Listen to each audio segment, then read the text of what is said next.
hope, fear, redemption, remembering not to forget, yearning for an impossible future, all the ingredients for a perfect Jewish homeland. Hello. So in this video, we're talking about Harvey Pekar and J.T. Waldman's graphic novel, Not the Israel My Parents Promised Me. Now, despite the title of the book, this is actually really much more about the American Jewish experience than it is about Israel necessarily.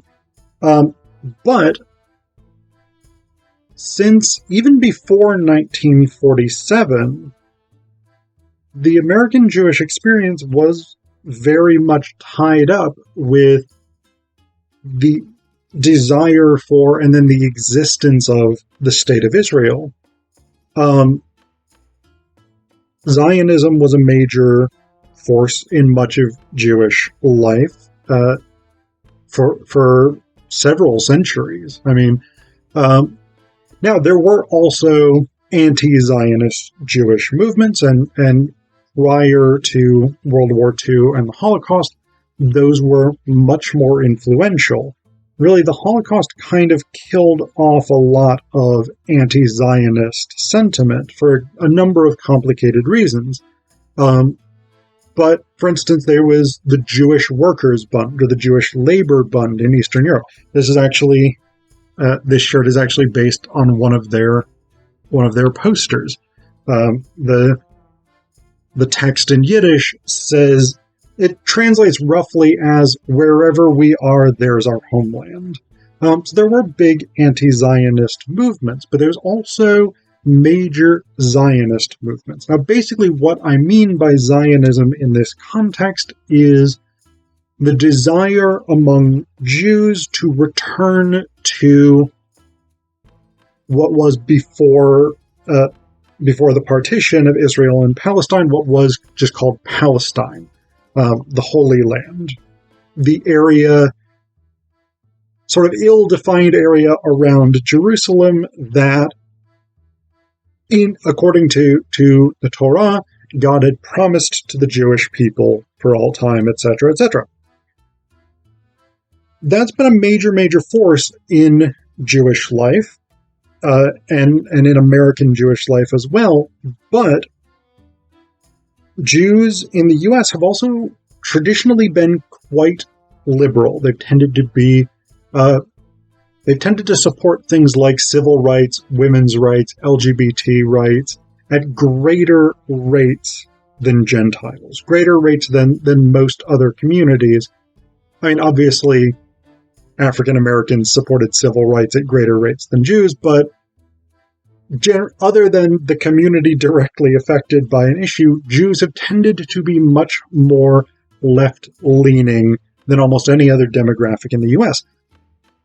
And part of the ambivalence that many American Jews, including this guy, have about the State of Israel is that it is an extremely right-wing country, or at least the people in power, the people who set the agenda for the Israeli government, are typically religious zealots, typically nationalists, typically, if not overtly racist, then at least tolerant of extreme racism against Arabs and against Muslims, and Islamophobia, etc., etc.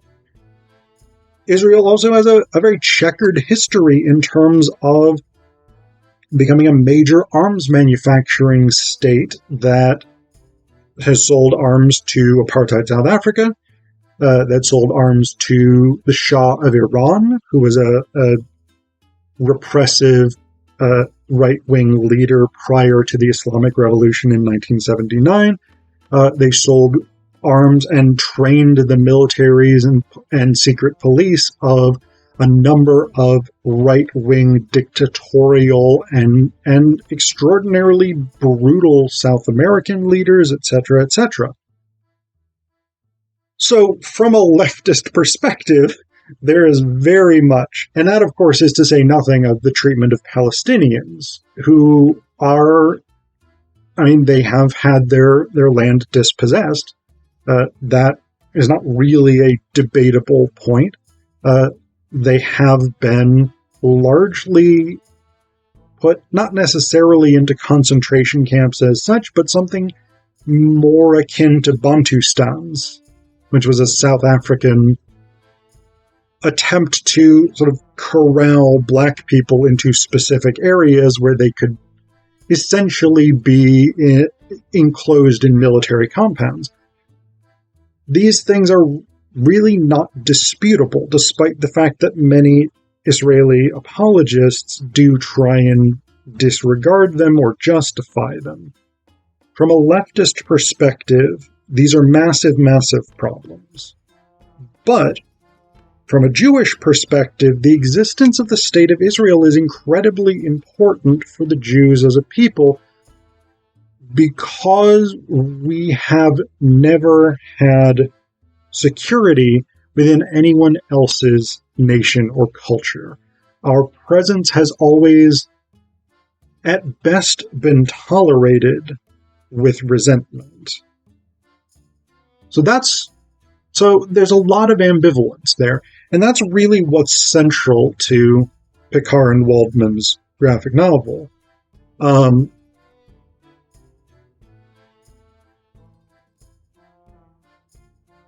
One of the things that I think is really cool about this graphic novel is actually the approach that they take to exploring this ambivalence, this anxiety within liberal or left-leaning American Jews. Because actually the graphic novel starts out, the first portion is set up as a sort of direct, I, Harvey Pekar, want to introduce my friend J.T. Waldman. We are going to be writing a book about my ambivalence about Israel. And then the first portion of the graphic novel is devoted basically to establishing what this book is going to do. It talks about Pekar's own history, his parents who were Zionists, his father a religious Jew, his mother a Marxist, but both of them believed in the project of establishing the State of Israel, and that influenced Pekar in his early life, and it was only later that he began to question that. So we've got Pekar's personal history, which is really, it's not necessarily the standard American Jewish story, because there isn't necessarily a standard American Jewish story, but it's a very, very common one. And we have a very religious parent. We have a communist parent. A lot of Jews, again, left-leaning, a lot of Jews religious, sometimes both at the same time. And so you have that sort of tension of Jewish identity. But the other big thing that you have in this graphic novel is a kind of primer of Jewish history. Like, if you were teaching a very sort of low-level introductory course on Jewish history, this isn't necessarily a terrible graphic novel to have your students read, or portions of it at any rate. So like starting on page 16, we have a shift in the type of illustration. So we go from illustrations that look like this to illustrations that look like this. So what we're getting in this section, and this one starts on page 16 and goes up through page 24. And that's just one of several sections that takes this kind of approach where the visual style, the aesthetic style changes dramatically, and that represents a kind of history lesson. So in this first portion, we have a sort of biblical origin story, Adam and Eve, Abraham, the binding of Isaac, etc., all this stuff. We have King David and Solomon. We have the conquest of Jerusalem by Babylon. We have the liberation by the Persians, etc., the difficulties in reestablishing the temple after the return from Babylon, the conquest by Alexander the Great, etc., etc. So we have all of these elements of Jewish history, and we get that periodically throughout the graphic novel, because Pekar's basic assertion, and I think this is a fundamentally good one, is that in order to understand why the existence of the State of Israel is so important to so many Jews, you need to understand the history of the Jewish people, particularly the exile in Babylon, the destruction of the temple, the Second Temple in 70 CE, and the banishment by the Romans of the Jews from Jerusalem after the uprising of 132 CE. So that creates the situation. That creates the Jewish people as they existed from about 135 CE up until the establishment of the State of Israel, and really even beyond. Because, Jews outside of Israel are still people of the book. It's a religion that is probably the first religion in world history that did not have a cultic center. That is, it didn't require a temple in order to worship. You can be a Jew without having the Temple of Solomon or the Second Temple, etc., etc. So what that means is that,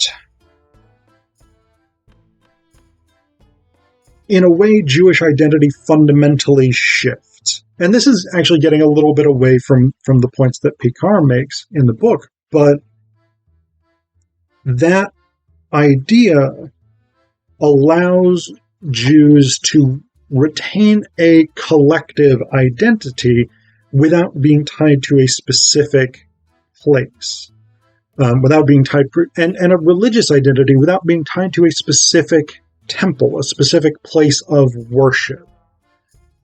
So, you couldn't be a Greek pagan, for instance. You couldn't be someone who worshipped Zeus and Hera and Aphrodite and Dionysus and Apollo and Athena and whatever it is without a temple to them. You need that temple. Now, yes, many Jews have synagogues, have temples, whatever it is, but it's not necessarily entirely required. Throughout long periods of history, Jewish religious life occurred in private, essentially. Anyway, the longing to return to Jerusalem really sort of kicks off in kind of the 17th century, 18th century, when you start to have the rise of early nationalisms. And Pekar does talk about that. But the other one I want to point out very quickly, in addition to Jewish history, we also have a very brief section on early Islamic history, including when Jews, Muslims, and Christians lived in relative harmony and equality in Spain under the Moorish occupation. By contrast to that, we have the Jews in Europe, particularly Eastern Europe, the blood libel, the regular attacks on Jewish communities, etc., etc. And then later in the 19th century, particularly the pogroms in Russia, Poland, Lithuania, etc., etc. So you get a good sense of Jewish history here, and the complexities of Jewish history in a fairly easily digestible package. Now, when you actually get to the foundation of the State of Israel, things actually kind of become a bit less historically rooted and become more about Pekar's own ambivalence. And again, this is an important thing, because this is, I think, a very common experience for American Jews. As as people who have been displaced from what was historically their homeland prior to 135 CE, there is some sense that Jews of all people would appreciate the ethical problems involved in displacing another people, in taking the land from the Palestinians and forcing them out of their homes. And indeed, one of the interesting things is that Pekar does give us quotations from early Israeli leaders who seemed to appreciate these problems. So he gives us this quotation from David Ben-Gurion, for instance, who says, "If I were an Arab leader, I would never sign an agreement with Israel. It is normal. We have taken their country. It is true God promised it to us, but how could that interest them? Our God is not theirs. There has been anti-Semitism, the Nazis, Hitler, Auschwitz, but was that their fault? They see but one thing. We have come and we have stolen their country. Why would they accept that?" We've also got Chaim Weissman. The quotation is, "Partition is the lesser of two evils." So promoting a two-state solution, which now, unfortunately, has largely been abandoned by right-wing Israeli governments. And then Moshe Dayan says, "Let us not today," this is 1956, Moshe Dayan, the noted Israeli general, crafted this eulogy for a slain kibbutznik. "Let us not today hurl accusations at the killers. Why should we condemn their hatred toward us? For 8 years they have been sitting in Gaza refugee camps, while before their very eyes we have taken possession of their land and villages where they and their forefathers lived." And Pekar addresses all of this stuff. He addresses the issues of, like, Israel selling arms to brutal right-wing groups, selling arms even to Iran, selling arms to apartheid South Africa, supporting apartheid South Africa, etc., etc. All of these ethical issues.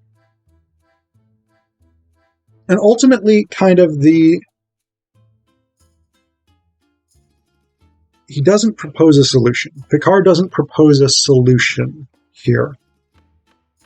What he essentially says, and I think this is a fairly standard left-leaning position, is that at this point in history, and this was published fairly recently, 2012, 10 years ago, a little bit out of date, but the situation, if anything, I think this has become more true.